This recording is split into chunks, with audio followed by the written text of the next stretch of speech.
presence of THC in a driver's oral fluid, blood or urine. The Honourable Brian Walker. Thank you, President. And thank you also to Leader of the House. I was delighted to hear that contribution and so thankful that action is being taken. I have to criticise you on one point here. Now I've got to rewrite my entire speech I was going to give. So I'll have to do this on the fly, because I wanted really to acknowledge that all of us in this House generally would agree with the principle of this motion, all of us. And I'd like to consider that all of us would certainly agree with the fact, share our point of view, that no one should be driving while impaired.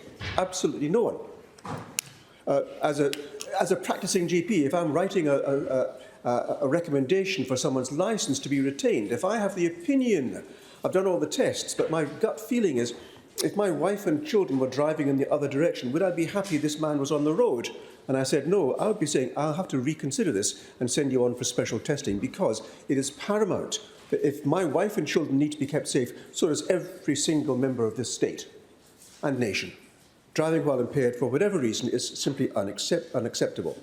So we in the Legalised Cannabis Party of WA welcome the commitment the government has made, therefore, to creating this working group. And we thank you very much for having listened to the Select Committee.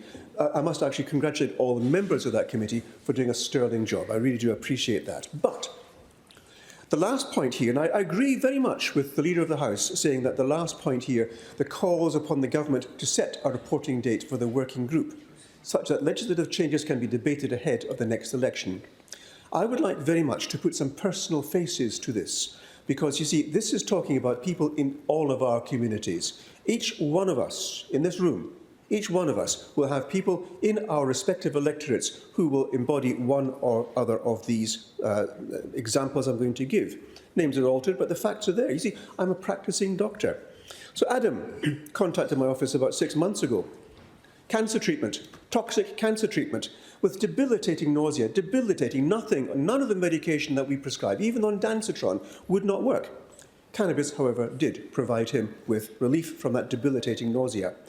What then happened, of course, is he got tested by the police, a random drug test, tested for THC, and now this business owner is faced with losing his licence and therefore losing his business. Or he could refuse to use the life-saving medication, cannabis, and suffer the debilitating effects of the treatment. And that would then leave him unfit for work. And then his employees would therefore lose their job because the business would collapse. Can you imagine that you're going to lose your business, your livelihood, because you've tested positive for a drug which I have prescribed? That means you're going to have to deny yourself treatment and suffer quite horribly because you don't want to either let yourself down or let your employees down. It's unacceptable. When I spoke to him, he was distraught. Losing the licence, perhaps, would cost him his business. But how about his family? He's having a life-saving treatment with horrible side effects. They're facing the loss of their husband, their father, okay? And then, on top of that, losing their livelihood, maybe losing their accommodation. All because we think that this person, although he was found to have THC, not one single speck of evidence suggested he was driving while impaired. So a perfectly normal, law-abiding, unimpaired citizen is facing catastrophic loss because of a law that we have created, an unscientific law, an inaccurate law, a lie of a law. And this is unacceptable. We can't tolerate this even for 1 second, to have a lie enshrined in law.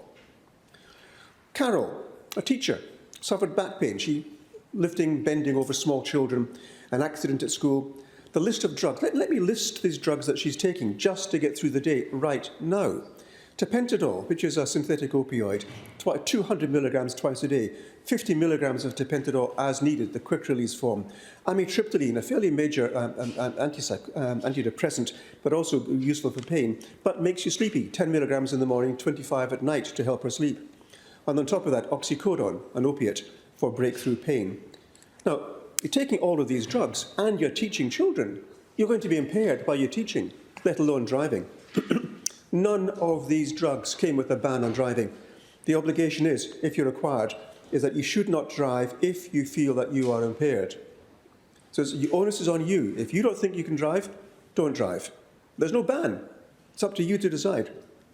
Now, the well-known side effects of these as drowsiness, reduced cognitive ability, blurred vision, confusion, loss of concentration. And I can assure you all, from my personal clinical experience, my direct observations, that is individually correct. Not only individually, but can you imagine putting these drugs together, the cumulative effect of those drugs on your cognition? The effect is much worse. And yet, the opiates that she is now taking are habituating, they're addictive, potentially fatal, even when taken alone.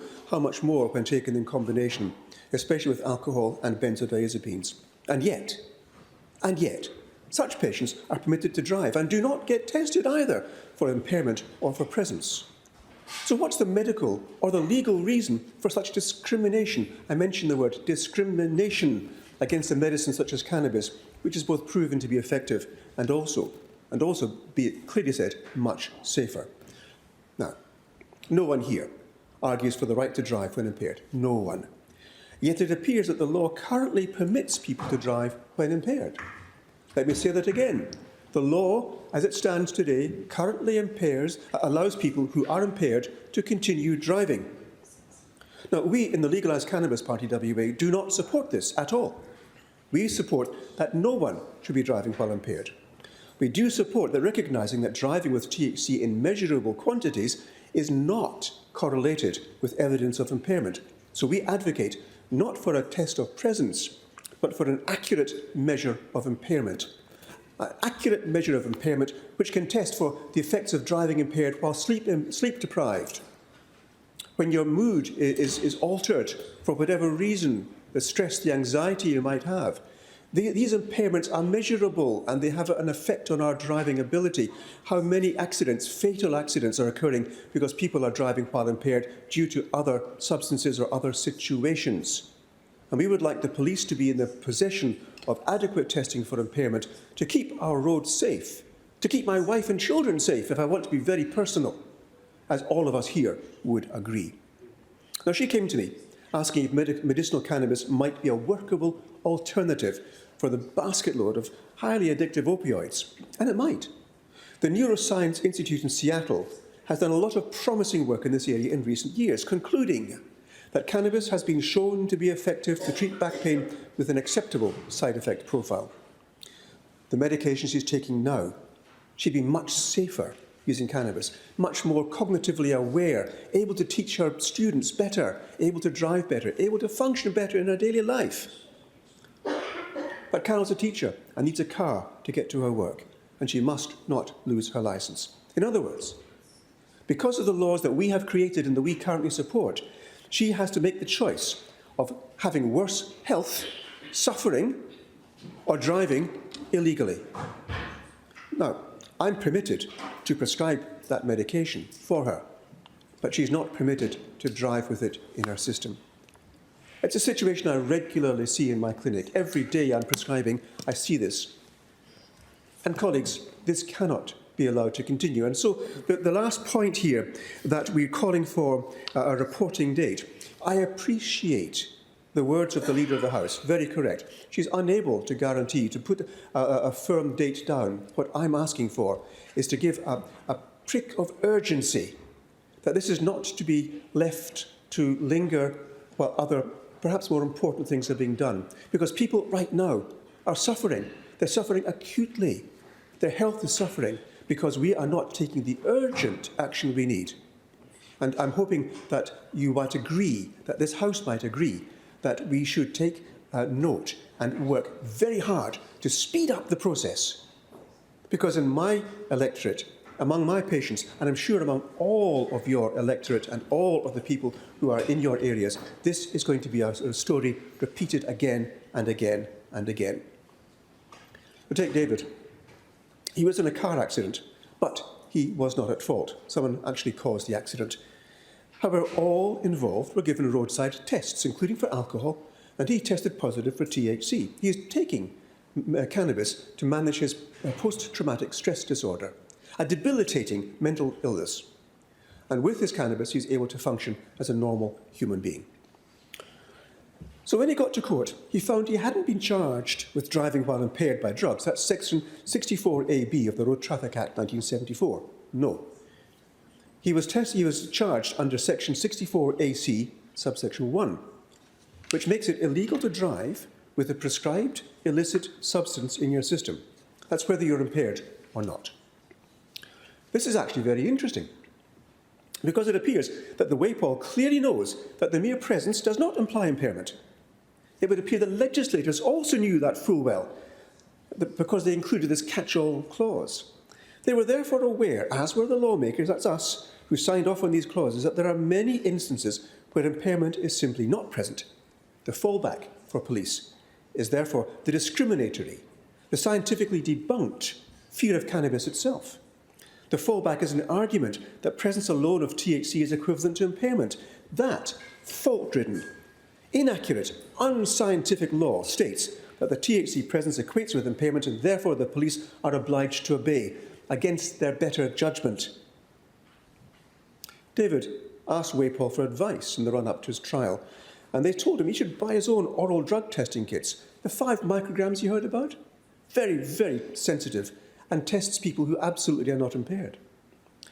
But even then, he couldn't get his hands on an oral drug testing kit, only the urine kits, which is what you use, of course, when you're going on site. And that is the one which measures 6 to 12 weeks later, you've still tested positive for cannabis. How ridiculous is that?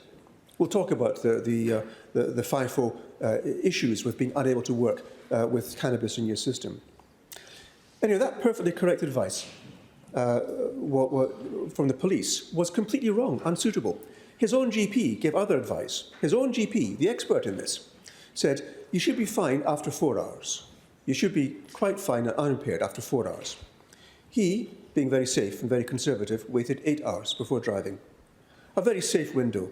Most conservative estimates put that out there as being safe, scientific, and medically proven. Now, the lack of scientific rigour, the lack of evidence, the lack of a verifiable measure of impairment has resulted in this lie being crafted to sit on the statute books. So David was caught in the application of a faulty law.